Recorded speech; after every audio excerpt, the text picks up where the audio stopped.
Fala galerinha de xadrez, tudo beleza? Uma partida muito legal hoje aqui do Bob Fischer, do livro aqui, ó, do Bob Fischer, Minhas Melhores Partidas de Xadrez. São 60 partidas do Bob Fischer e realmente é uma pérola aí. O Bob Fischer é um gênio, né, do xadrez, tido por muitos aí como talvez o maior gênio da história do xadrez, quem sabe. Cada um tem sua opinião sobre isso, mas indiscutivelmente é alguém que trouxe muitas novas ideias, apesar da vida pessoal aí envolvida em muitas polêmicas e controvérsias e tudo mais, mas indiscutivelmente é alguém aí que deixou um legado incrível, fantástico aí pro nosso xadrez, né? E vamos dar uma olhada nessa partida então. O Bob Fischer está jogando de brancas contra o James T. Sherwin. E vamos lá ver então. O Bob Fischer começa com E4, o peão do rei. Temos C5, então, a defesa siciliana. Cavalo F3, E6, D3. Aqui o Bob Fischer comenta que é o lance preferido dele nesse tipo de variante da siciliana, que ele tem a ideia de fazer uma Índia do Rei, desculpa, uma Índia do Rei às avessas, ao contrário, né? Principalmente pelo fato das pretas terem jogado E6 aqui, então o Bob Fischer adora jogar D3 nessa posição. Cavalo C6 continuando, G3 então, cavalo em F6. Aqui o Bob Fischer já jogou de brancas contra o Ivikov em Santa Mônica em 1966. O Ivikov jogou D5, tá? Atuando aqui direto no centro, então. E depois, então, de cavalo bem D2, bispo D6, bispo, então, em G2, cavalo de G em E7, roque, roque e cavalo em H4. Jogado, então, contra o Ivikov em Santa Mônica em 66. Bob Fischer acredita que essa posição dá a iniciativa aí, então, para as brancas, tá bem? O lance jogado, então, depois de G3 não foi D5, mas as pretas seguiram, então, com cavalo em F6. O jogo continuou com bispo em G2, bispo E7, e ambos, então, rocaram. O Bob Fischer disse que estava esperando aqui que as pretas tivessem jogado D5 ao invés de roque, e ele achou curioso as pretas estarem postergando aí o lance D5. E será que as pretas estão bolando alguma surpresa, alguma coisa diferente? Ele ficou com essa dúvida aí depois do roque. Bom, cavalo de BD2 seguiu. É possível jogar E5, aqui eu vou voltar, né? É possível jogar aqui o lance E5, alguém pode estar se perguntando, né? E uma possível continuação depois de E5, então depois de cavalo D5, cavalo bem D2, as pretas teriam F6 para jogar, seria um lance importante na posição, e depois de peão toma, cavalo toma e torre 1, seria uma posição também, uma partida bem equilibrada, completamente jogável, ok? Mas o Bob Fischer preferiu, então, ao invés de jogar E5, jogar o lance cavalo de bem D2. Bom, a partida seguiu com torre B8, então, e aqui, curioso também, mais uma vez, não era o lance que o Bob Fischer estava esperando, e ele comenta que o Jim Sherry fez esse lance com a ponta dos dedos, e deu até um sorrisinho, assim como quem diz, uma surpresa realmente, né? O Bob Fischer certamente não estava esperando D5, né? O lance mais natural, rompendo aí no centro. Aí depois de, por exemplo, torre E1, B5, né? As pretas tentariam expandir na ala da dama, as brancas tentariam aí na ala do rei. Uma possível continuação aqui depois de B4, H4. Então a gente veria esse tema aqui, né? Das brancas vindo com tudo na ala do rei e as pretas indo com tudo na ala da dama, né? O Fischer jogou exatamente essa posição contra o Mijagmar Susen. Eu anotei o nome aqui, é difícil de falar. Em 1967, tá? E o Fischer comenta que é um jogo promissor aí para os dois lados. A gente pode ver, né? As pretas atacando com tudo aí na ala da dama, as brancas atacando com tudo na ala do rei. Mas em geral as brancas se dão melhor nessa variante, tá bom? Mas então as pretas jogaram a torre B8 aí com um sorrisinho no rosto, uma novidade aí. O Fischer não estava esperando realmente. E a partida então continuou com torre E1. E você vê que as pretas realmente não jogaram D5 nessa partida, né? Agora elas vão para D6. C3 então aqui pelo Fischer foi jogado. E B6 pelas pretas. O Fischer comenta que não foi nada mal esse lance, mas ele realmente estava esperando, aqui eu vou voltar, ele estava esperando B5, né? Faria mais sentido com a torre tendo sido jogada em B8. E aí depois de D4, por exemplo, peão toma e D5 teria tido igualdade aí para as pretas. Era mais ou menos isso que o Fischer estava esperando. Seria uma boa continuação. B6 um pouco não tão coerente aí com a estratégia das pretas expandirem na ala da dama, de terem jogado a torre B8. O Fischer comenta que não é nada mal, mas ele esperava melhor.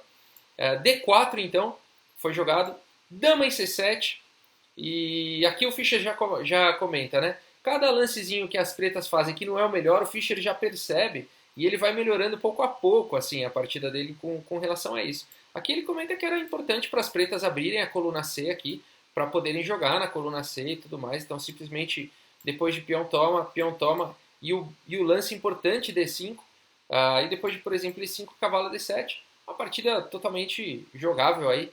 Tem muita luta aí para os dois lados, né? Então, dama C7, pelo Fischer aí não foi o lance mais preciso. Teria sido melhor, então, abrir a coluna C. A partida, então, seguiu com E5, atacando o cavalo. Cavalo D5, então.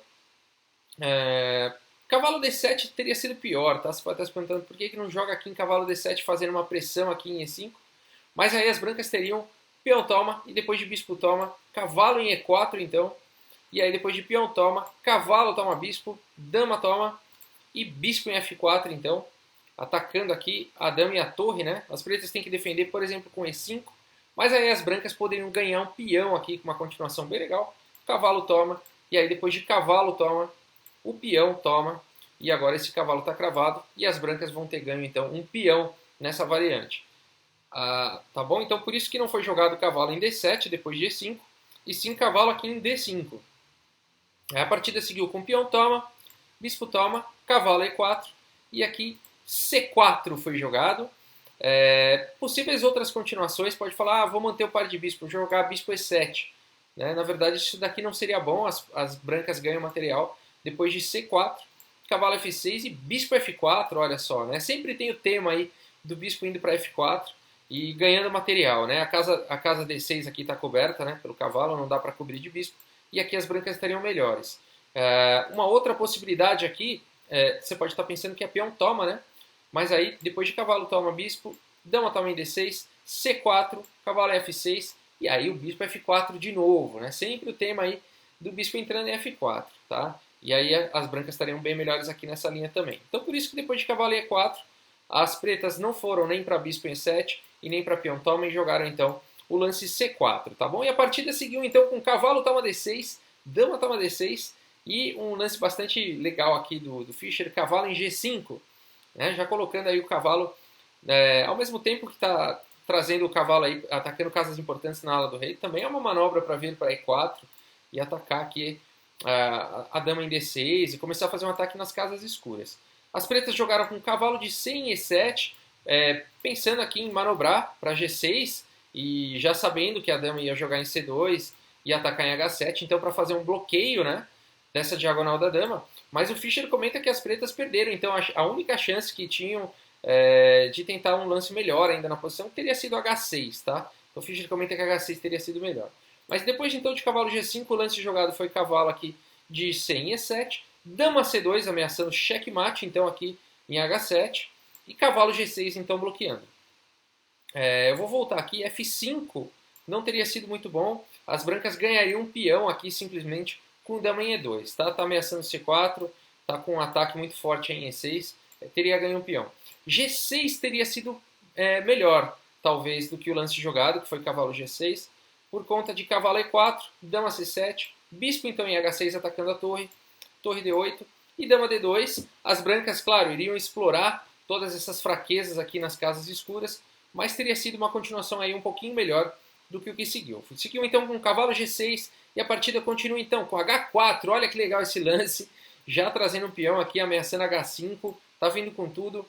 E as pretas jogaram cavalo F6 então, e essa posição que eu queria mostrar para vocês, aparentemente está tudo defendido, né? Aparentemente as pretas estão se segurando, defenderam, bloquearam aqui a dama, esse cavalo também está defendendo lá em H7, está tudo certo, né? Para as pretas, né? As brancas não podem jogar aqui o bispo em F4, simplesmente o cavalo tá dominando essa casa, então em tese está tudo certo, né? Aí só que o Bob Fischer é o Bob Fischer, e se você quiser achar então esse lance, o próximo lance da partida, o lance que o Bob Fischer começa então com uma tática sensacional, e o Bob Fischer diz que uma boa tática ela é sempre resultante de um jogo posicional superior. Né? Então, pelo fato aí do Bob Fischer ter acumulado pequenas e pequenas vantagens aí ao longo da partida, agora possibilitam ao Fischer um golpe tático, né? Então, vou dar mais alguns segundos. Espero que você tenha encontrado um lance muito bonito realmente. Cavalo, toma aqui em H7, o Fischer jogou, né? A partida seguiu com cavalo, toma cavalo. Eu vou voltar aqui, não dá para tomar de rei, simplesmente por conta aqui de bispo em F4, atacando a dama e a torre. O cavalo não pode capturar o bispo, ele está cravado, né? E aí aqui as pretas não tem nem como defender a torre, então as brancas com certeza teriam um jogo muito melhor aqui, um jogo ganho. Então cavalo toma em H7 foi jogado, ao invés de rei toma H7.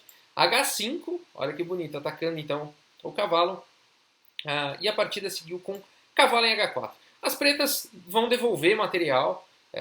Não daria para jogar, por exemplo, cavalo em E7 aqui, simplesmente por conta do, mais uma vez, né, do bispo em F4. Né? Então o Fischer está realmente entendendo muito bem a posição. E o oponente também. O oponente, então, foi para o lance correto, o cavalo aqui, porque pelo menos ele devolve material, mas dá uma danificada aqui, né, na estrutura aí de peões da ala do rei. Tá bom? E a partida seguiu então com bispo F4. Agora sim o Fischer conseguiu então finalmente jogar esse lance. Dama em D8. E aqui, bom, aqui as brancas podem capturar a torre, né? Aqui em B8. No entanto, o Fischer vai para o lance correto. Ele captura o cavalo aqui, né? As brancas podem optar aqui em qual das duas, né, você quer capturar, né? E o Fischer vai para a ideia correta aqui. Ele captura o cavalo. Por quê, gente? Porque se capturar a torre, as pretas têm algum contrajogo aqui, elas ganham iniciativa. Com o cavalo toma o bispo, e depois de rei toma bispo aqui ó, em B7, dando cheque. F3, por exemplo, e dama toma aqui em B8. As pretas, apesar de estarem com qualidade a menos, elas teriam toda a iniciativa aqui, né? E teria sido desastroso, na verdade, para as brancas isso, porque as pretas estão bem melhores já nessa posição, né? Esse peãozinho cravado, vai ter cavalo G5 entrando. Medonho, teria sido desastroso, tá?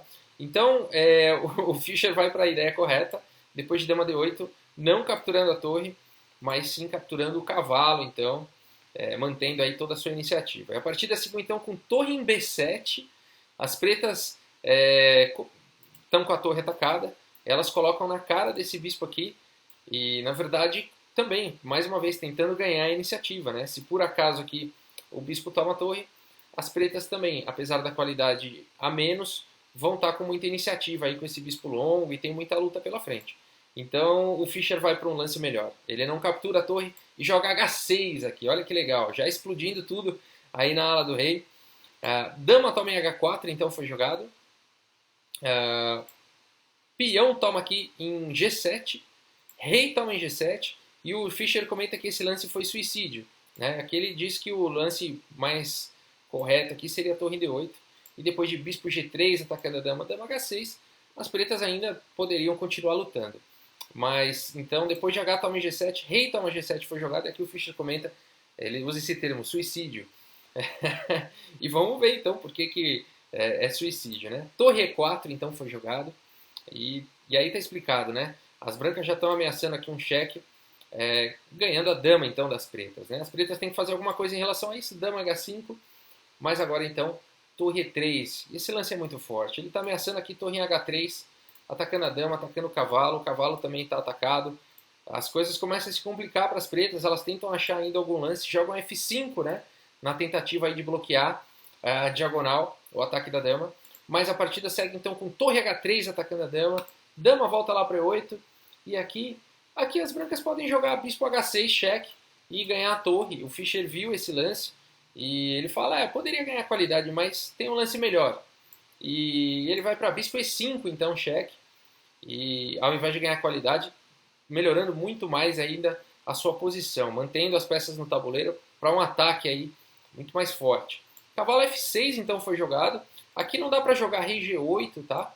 Por conta de checkmate vindo aí, ó, com torre G3 e depois de rei F7, torre G7 é checkmate, né? Os próprias peças aqui das pretas estão bloqueando o rei aí, seria um bonito checkmate, né?